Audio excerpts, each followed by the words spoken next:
Welcome back to the course UPDA exam Qatar.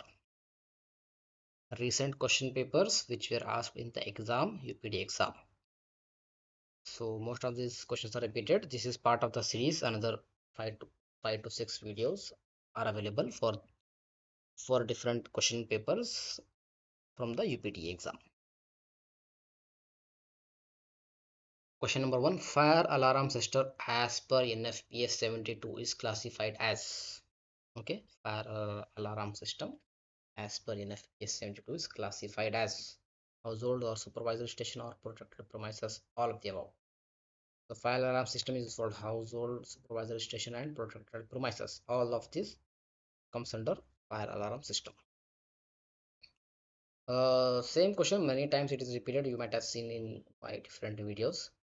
The turbine efficiency is 80%, while the generator efficiency is 90%, overall efficiency is 72%.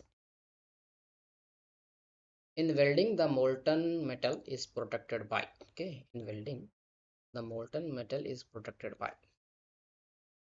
flux.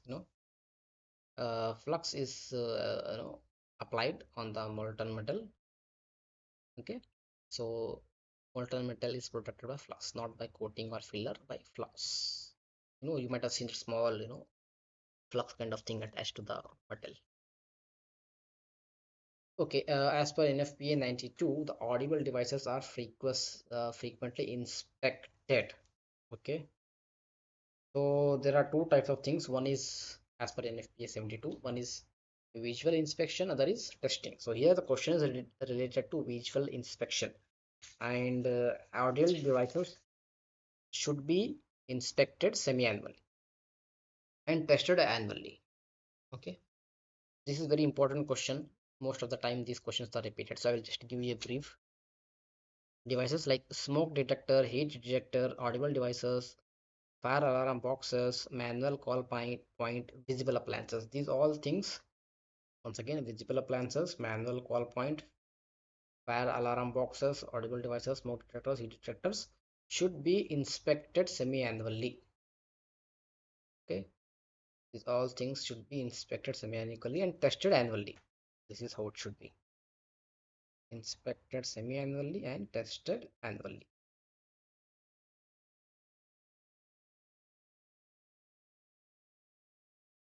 Uh, Tested as well annually. Okay, again, as per the heat detectors are frequently visually inspected semi-annually. Again, as I said you, and the frequency for the control valve to connected to supervisory station is annually. Okay. Uh, Actually, if you go through testing frequency, you will see uh, there is a lot of details. If you need these files, please message me. Please, leave a comment. I will your email ID. I will forward you the documents. So the frequency test for the control valve connected to supervisory station is control valve.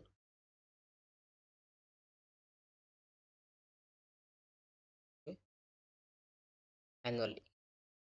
Okay, you can see control equipment building systems connected to supervisory station should be tested annually. If it is not connected to a supervisory station, it should be tested quarterly. Lot of difference.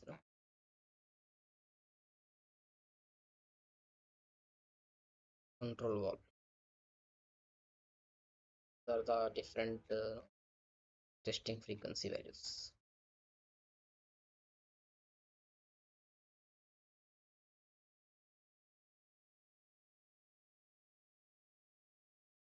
Just going through it. If you need this document, please comment your email ID.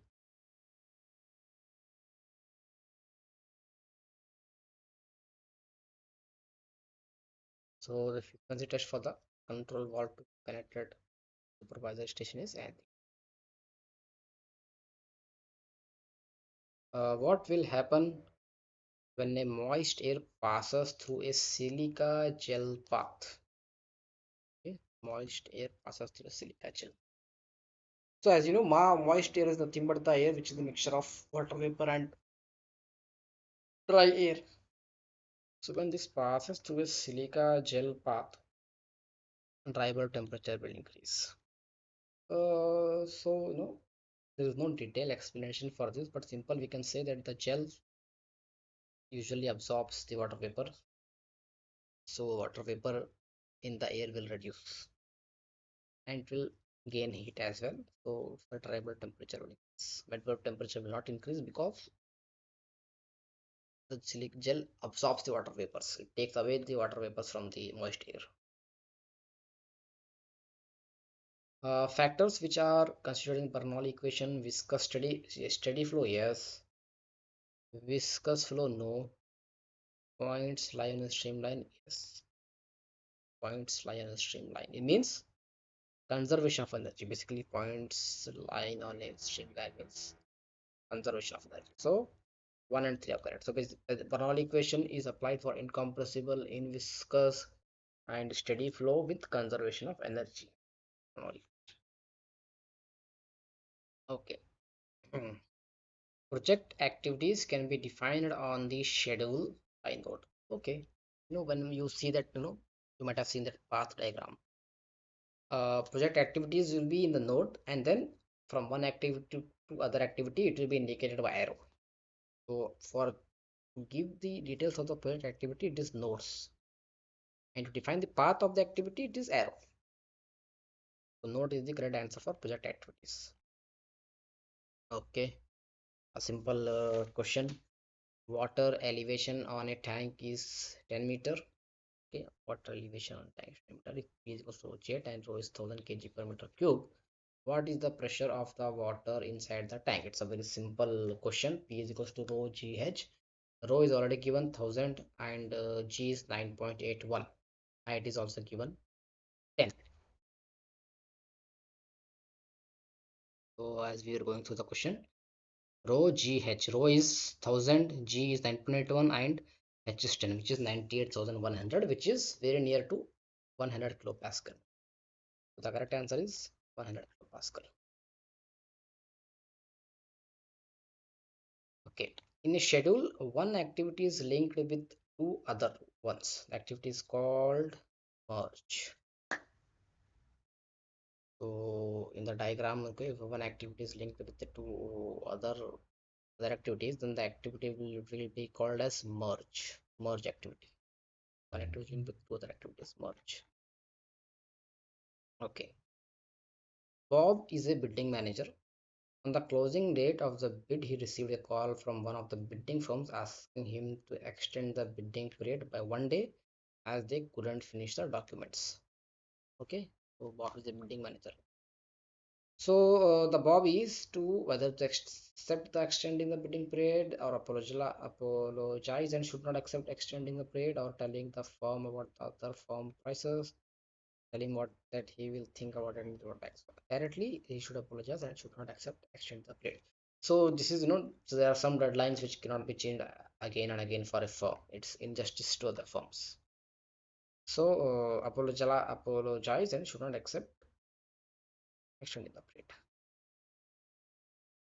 As per NFPA 88A, the minimum openings in the walls of the car parking is 40%. Yes, for open car park. This is for open car park, not for a not for instance. So minimum opening in the walls of the car park is 40%. Okay, guys. So in an insulated pipe, the heat transfer will be decreased due to conduction decrease and the heat transfer. Okay, in an insulated pipe, the heat transfer will be decreased. Okay. Means the heat transfer to the outside will be decreased. So the correct answer is conduction decrease and convection increase. In the previous video also we have seen the same question, but we did not had the answer at that time. So I was telling you the conduction and convection will decrease. But however, I was also confused there. But as per this PDF, the right answer is conduction will decrease and convection will decrease. Basically, it means the conduction from the pipe to the you know to the pipe will decrease. Convection inside in